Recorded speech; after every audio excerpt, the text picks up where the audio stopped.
उम्मीद करते हैं आप अच्छे होंगे, आपके एग्जाम बहुत अच्छे तरीके से चल रहे होंगे, अच्छे अंक लाने की कोशिश करें आप। आज की इस वीडियो में हम आपको ऑक्सीकरण संख्या और संयोजकता में कुछ अंतर बताएंगे और यौगिकों की, परमाणुओं की या आयनों की ऑक्सीकरण संख्या को निकालने के नियम बताएंगे। ठीक है बच्चों, चलो स्टार्ट करते हैं आज का ये वीडियो। ठीक है, इससे पहले की वीडियो में बच्चों हम आपको संयोजकता के बारे में बता चुके हैं। संयोजकता और एक होता है आपका ऑक्सीकरण संख्या।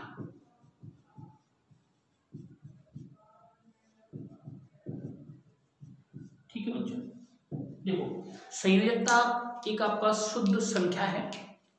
अपन कह सकते हैं कि एक शुद्ध संख्या है। शुद्ध संख्या का मतलब क्या होता है, यानी संयोजकता किसी तत्व द्वारा ग्रहण किए गए इलेक्ट्रॉन या दान किए गए इलेक्ट्रॉन की संख्या के बराबर होती है। थोड़ा सा इसमें अंतर है, यानी संयोजकता के आधार पर हम केवल ये बता सकते हैं कि किसी तत्व के द्वारा कितने इलेक्ट्रॉनों का आदान प्रदान किया गया है। ठीक है, लेकिन ऑक्सीकरण संख्या एक भिन्नात्मक भी हो सकती है, यानी इसका मान क्या हो सकता है, शून्य भी हो सकता है, लेकिन उसकी संयोजकता क्या रहेगी, आपकी फिक्स रहेगी। यानी अगर हम बात करें, ठीक है, तो जो संयोजकता है, जैसे कार्बन की संयोजकता क्या होगी आपकी 4 होगी। क्या होगी आपकी कार्बन की संयोजकता 4 फिक्स है। लेकिन यदि हम C6H12O6 के अंदर हम इसकी कार्बन की संख्या निकालें तो मान के चलिए कार्बन की संख्या हमने क्या मानी आपकी 6x प्लस हाइड्रोजन कितने रहेंगे 12 और ऑक्सीजन कितने रहेंगे -12। तो 12 से ये बराबर 0, 12 से क्या हो गया 6x बराबर 0, x बराबर 0/6। यानी यहाँ कार्बन की ऑक्सीकरण संख्या आपकी क्या हो सकती है, शून्य हो सकती है। क्या हो सकती है, शून्य।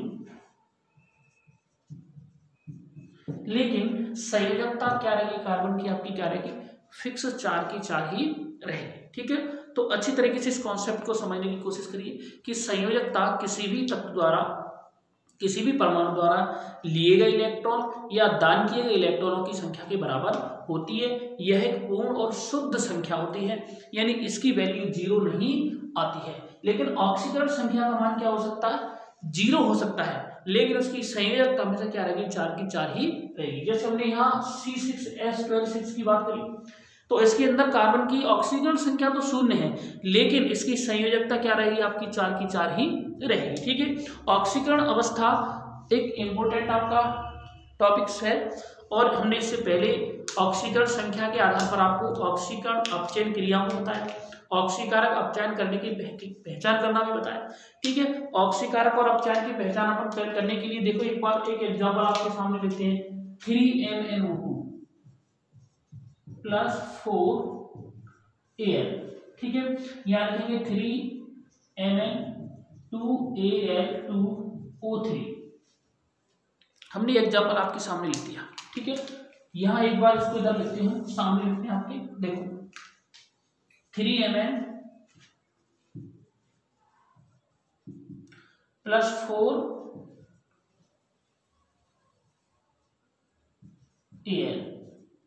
ठीक है, तो यहाँ लिखेंगे 3Mn प्लस 2Al2O3। ठीक है, ये बच्चों आपके सामने रिएक्शन है। आपको इसके अंदर ऑक्सीकारक और अपचयन की पहचान करनी है। ठीक है, आपको ये देखना है किसके अंदर ऑक्सीकरण हुआ, कैसे आपका अपचयन हुआ है। तो अगर हम यहाँ इसकी बात करें MnO2, तो MnO2 की जो ऑक्सीकरण अवस्था है, यहाँ पर MnO2 की ऑक्सीकरण अवस्था कितनी है आपकी +4, कितनी है बच्चों +4, लेकिन यहाँ पर कितनी है आपकी 0, कितनी है आपकी 0। तो यहाँ ऑक्सीकरण अवस्था संयोजकता 4 से कहाँ गई आपकी 0। ठीक है, यहाँ पर इसकी ऑक्सीकरण संयोजकता कितनी है आपकी बच्चों 0, लेकिन यहाँ पर इसकी जो ऑक्सीकरण अवस्था है आपकी Al2O3 की, वो यहाँ पर जाकर के कितनी हो रही है बच्चों 3 हो रही है। इसकी यहाँ पर कितनी हो रही है आपकी 3+। ठीक है, तो देखो यहाँ पर इसका क्या हुआ, ऑक्सी संयोजकता में कमी। तो जिस क्रिया के अंदर संयोजकता में कमी होती है उसको हम कौन सी क्रिया कहते हैं, अपचयन कहते हैं। क्या कहते हैं, अपचयन। और जिसमें वृद्धि होती है उसे क्या कहते हैं, ऑक्सीकरण। ठीक है, देखो 2 की संयोजकता में कोई यहाँ पर परिवर्तन नहीं हुआ है, तो यहाँ पर अपचयन है, तो यहाँ पर Mn होगा, वो यहाँ पर Mn, यहाँ पर Mn क्या होगा बच्चों, आपका ऑक्सीकारक होगा।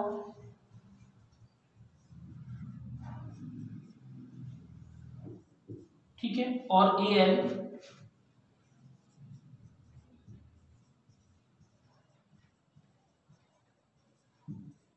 अपचायक। ठीक है बच्चों, यहाँ पर Al क्या है आपका अपचायक है। ठीक है, अब हम संयोजकता और ऑक्सीकरण संख्या की बात याद करते हैं। तो हमने बताया कि जो ऑक्सीकरण संख्या होती है, किसी यौगिक या आयन के अंतर्गत किसी परमाणु का वह आवेश होता है जिसे स्वेच्छापूर्वक या कुछ कल्पित नियमों के आधार पर उसको दिया जाता है। ठीक है, इनमें थोड़ा सा मैंने अंतर बताया कि संयोजकता हमेशा क्या होती है, पूर्ण शुद्ध संख्या है, इसका मान शून्य नहीं होता है। ठीक है, लेकिन हम ऑक्सीकरण संख्या को भिन्नात्मक कह सकते हैं, यानी ये शून्य भी आ सकती है, माइनस भी आ सकती है, प्लस भी आ सकती है। ठीक है, तो संयोजकता मैंने एग्जांपल आपको बताया कि C6H12O6 में कार्बन की जो ऑक्सीकरण संख्या वो शून्य है, लेकिन इसके अंतर्गत कार्बन की संयोजकता 4 की 4 ही रहेगी। ठीक है, तो ऑक्सीकरण संख्या निकालने के लिए हम कुछ नियमों का पालन करेंगे। वो नियम कौन कौन से होंगे वो हम आपको सामने आपको बताने जा रहे हैं। ठीक है, तो ऑक्सीकरण संख्या निकालने के लिए हम इस तरीके से नियम निकालेंगे। देखिए, ऑक्सीकरण संख्या के पहला नियम है आपका ऑक्सीकरण संख्या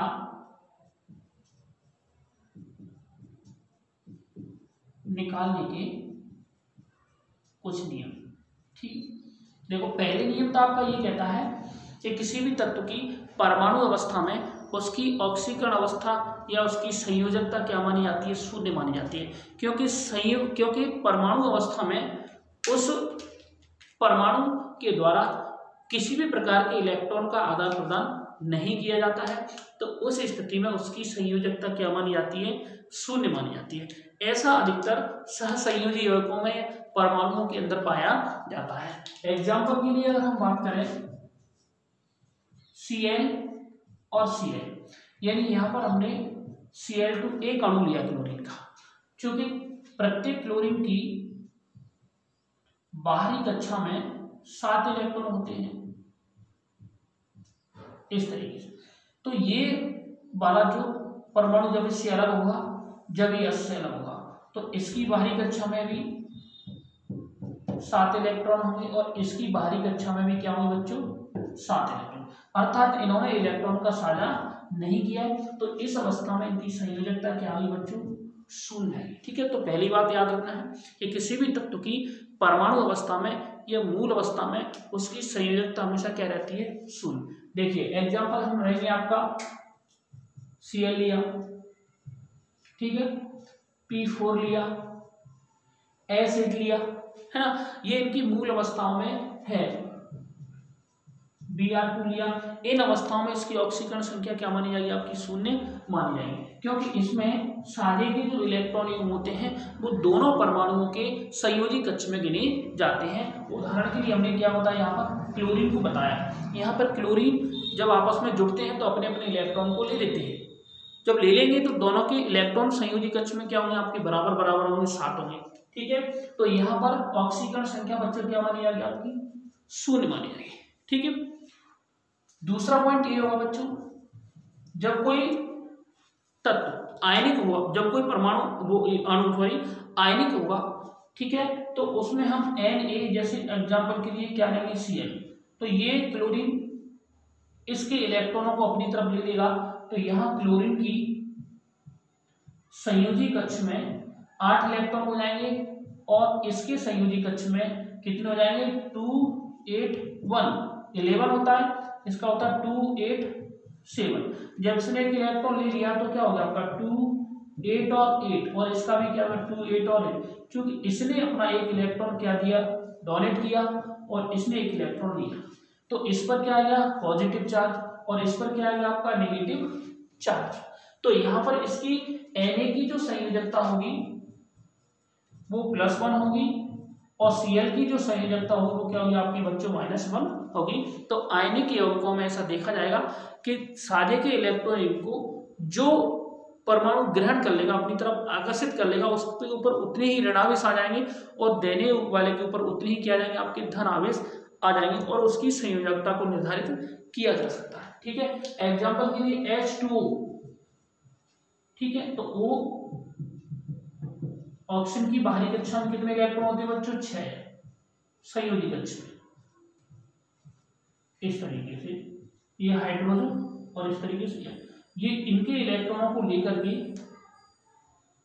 ये क्या हो जाएगा O2 माइनस हो जाएगा और ये क्या हो जाएगा बच्चों H प्लस और H प्लस हो जाएंगे, यानी हाइड्रोजन की क्या हो जाएगी +1 और ऑक्सीजन की क्या हो जाएगी -2 संयोजकता हो जाएगी।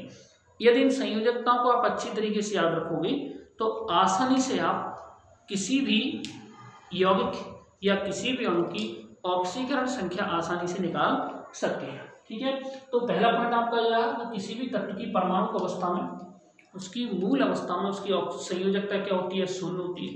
ठीक है, दूसरी पॉइंट आपने बताया कि जब कोई परमाणु अपने से अधिक ऋण विद्युतीय परमाणु से जुड़ा होता है तो उसमें साझे के इलेक्ट्रॉन युग्म को अधिक ऋण विद्युतीय तत्व द्वारा ग्रहण कर लिया जाता है तो उसके ऊपर आंशिक ऋणावेश आ जाता है और देने वाले के पास आंशिक क्या आ जाता है धनावेश आ जाता है, जैसा कि मैंने आपको NaCl के अंदर बताया। ठीक है, ऐसा आयनिक यौगिकों के अंदर अंतर्गत आता है। ठीक है, तीसरा पॉइंट आपका यह है कि हम जिस तत्व की ऑक्सीकरण संख्या निकालते हैं उसको हम क्या मान के चलते हैं x मान के चलते हैं। क्या मान के चलते हैं x मान के चलते हैं। ठीक है, अगर मैंने ये पूछा कि MnO4 में Mn की ऑक्सीकरण संख्या निकाली है, अब Mn की ऑक्सीकरण संख्या निकालेंगे तो Mn की ऑक्सीकरण संख्या क्या मानेंगे हम x, क्या मानेंगे हम x। यदि ये 2 होते हैं तो क्या मानते हैं इसको 2x। ठीक है, क्या मानते हैं उसको अपन 2x मानते हैं। ठीक है, चौथा पॉइंट बच्चों ये होता है कि किसी भी परमाणु की संयोजकता को उसकी संख्या से गुणा करके हम जोड़ते जाते हैं। क्या करते हैं, जैसे हमने यहाँ पर ये लिया के MnO4, इसमें K है आपका एक ऑक्सीजन है, इसको तो हम क्या मान के चलेंगे बच्चों x। ऑक्सीजन की संयोजकता क्या होगी, ऑक्सीजन की संख्या कितनी है 4 और इसकी संयोजकता -2। ठीक है, ऐसे K की संख्या कितनी है 1 और इसकी संयोजकता भी क्या होती है +1, तो +1 से प्लस मल्टीप्लाई किए 1, x की जगह x 4 गुनी माइनस का क्या हो जाएगा बच्चों 8, तो x क्या हो जाएगा 7 और x इक्वल टू क्या हो जाएगा +1 की 7। ठीक है, तो इस तरीके से यदि हम संयोजकता के बारे में बात करते रहेंगे या पता लगा लेंगे तो आसानी से हम किसी भी तत्व की ऑक्सीकरण संख्या को ज्ञात कर सकते हैं। ठीक है, तो मैंने आपको 4 पॉइंट बताए बच्चों, चारों पॉइंटों को आप अच्छी तरीके से याद रखोगे। नंबर फर्स्ट, किसी तत्व की परमाणु या मूल अवस्था में उसकी संयोजकता क्या होती है 0 होती है। जब कोई परमाणु अपने से अधिक ऋण विद्युतीय तत्व जैसे chlorine, bromine, iodine, nitrogen, oxygen इनसे जुड़ा होता है तो सारे के इलेक्ट्रॉन को उनके द्वारा ग्रहण कर लिया जाता है, अतः उनके ऊपर माइनस आवेश आ जाता है और जिससे वो इलेक्ट्रॉन लेते हैं उसके ऊपर धन आवेश आ जाता है। वही उसकी क्या होगी आपकी संयोजकता होगी कि अब उन्होंने जितने इलेक्ट्रॉनों का आदान प्रदान किया वही क्या मानी जाएगी उसकी संयोजकता मानी जाएगी।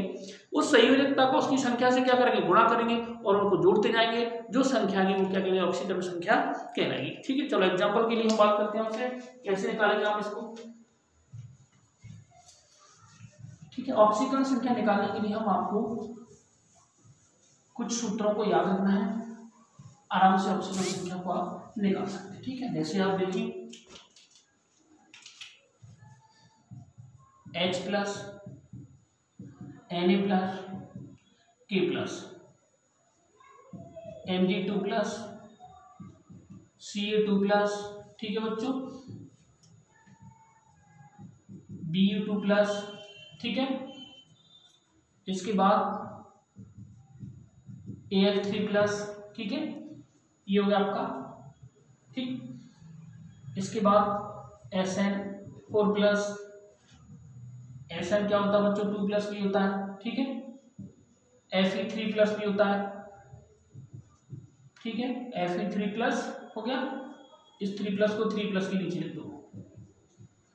Fe3+ देखो Cu1+ होता है बच्चों, 2+ होता है, Cu2+ भी होता है, ठीक है। Cu3 अभी हम प्लस वाले ले रहे हैं, ठीक है। इसके बाद माइनस वाले लेंगे हम, F-1, Cl-1, Br-1, आयोडीन-1, O2-1, ठीक है। क्या होगा आपको, O2-1, ठीक है। N- क्या होगा, 3 होगा आपका, ठीक है। इस तरीके से आप SO4 2 negative, CO3 2 negative, Cr2 O7 का 2 नेगेटिव, है ना। इस तरीके से आप किसी भी आराम से इस तरीके से KMn, है ना, ठीक है। ये इस तरीके से आप NO3 नेगेटिव, NO2 क्या होगा, नेगेटिव होगा, ठीक है। इनके आराम से आप इनको या इनकी अगर संयोजकताओं को आप याद रखोगे, यानी इनको आप याद रखोगे तो आपको ऑक्सीकरण संख्या निकालने में क्या होगी, आपकी आसानी होगी। सी की कार्बन की क्या होगी आपकी प्लस, कार्बन की संयोजकता कितनी होती है बच्चों, ये प्लस और माइनस नहीं 4 होती है, क्या होती है आपकी कार्बन की 4 होती है, ठीक है। इस तरीके से जैसे जैसे फॉर्मूले आते जाएंगे अब उस तरीके से आराम से निकालते जाओ, ठीक है। देखो जब से पहले मैं निकालता हूँ, सबसे पहले KMnO4, ठीक है। मैं Mn की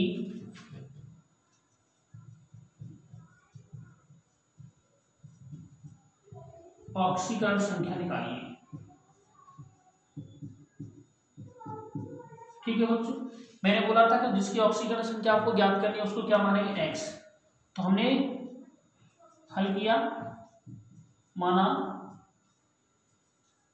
Mn की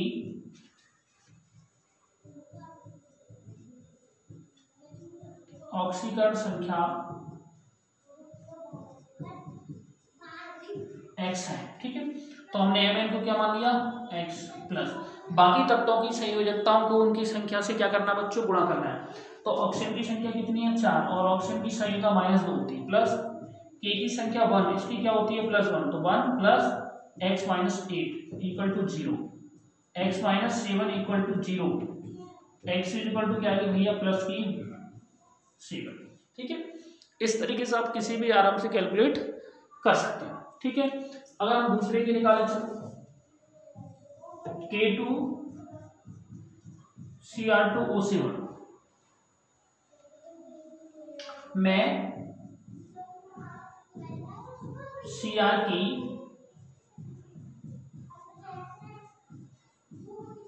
ऑक्सीकरण संख्या, Cr की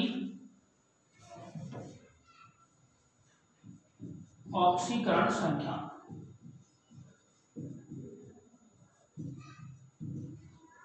ठीक है। Cr की ऑक्सीकरण संख्या कैसे निकालेंगे हम, तो हम लोग Cr को क्या मानेंगे x, माना Cr की ऑक्सीकरण संख्या क्या बच्चों x है, तो x से इक्वल टू क्या लिखेंगे हम 2x मानेंगे, Cr2 को क्या मानेंगे 2x, ऑक्सीजन की संख्या 7 में -2 का अगर बड़ा करेंगे प्लस 2 की क्या होती है +1 इक्वल टू क्या होगा 0, क्या होगा बच्चों 0, 2 से 2 बन जा 2 प्लस 2x 7 माइनस कितना होगा 14 equal to 0, 2x - 12 equal to 0, 2x equal to क्या आएगा 2, x equal to 12/2, 6, x equal to कितना आएगा 6, यानी इसमें Cr की ऑक्सीकरण संख्या कितनी आ गई बच्चों, ठीक है 2, ठीक है। इस तरीके से आप आराम से किसी भी ऑक्सीकरण संख्या आराम से निकाल सकते हो, ठीक है। अगर हमने बोला CH4 में निकालिए, CH4 में, ठीक है, C6H12O6 में, ठीक है, और ये CCl4, चारों के अंदर आपको निकालना है, तो जिसकी ऑक्सीकरण संख्या निकालनी है उसको क्या मानना अपन को x, ठीक है। यानी इसको मैंने क्या मान लिया x, 4 + 1 + 4 माइनस क्या आ जाएगी, तो कार्बन की क्या होगी -4।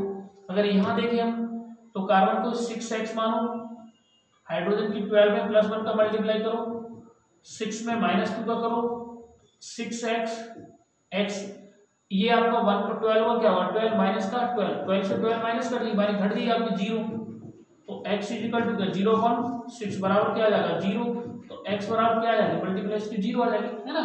ऐसे CCl4 को क्या होना x, क्लोरीन की होती है 4 क्लोरीन का -1, तो x = -4, x क्या होगा आपका +1, ठीक है। इस तरीके से आप किसी भी तत्व की ऑक्सीकरण संख्या को फटाक सीधे आप निकाल सकते हो, है ना। अगर आपको देखा जाए K2Cr2 की मैंने बता दी, ठीक है, KMnO4 आपको बता दी, ठीक है। अगर हम कहें आपको H2SO4 में सल्फर की निकालना है, क्या निकालना है, H2SO4 में सल्फर की, सल्फर को आप क्या मानेंगे x, ऑक्सीजन की संख्या 4 है, -2 का मल्टीप्लाई करेंगे, प्लस हाइड्रोजन की संख्या 2h पे +1 का मल्टीप्लाई करेंगे, 2 बन जा 2 प्लस x माइनस क्या आ जाएगा आपका 8, ठीक है।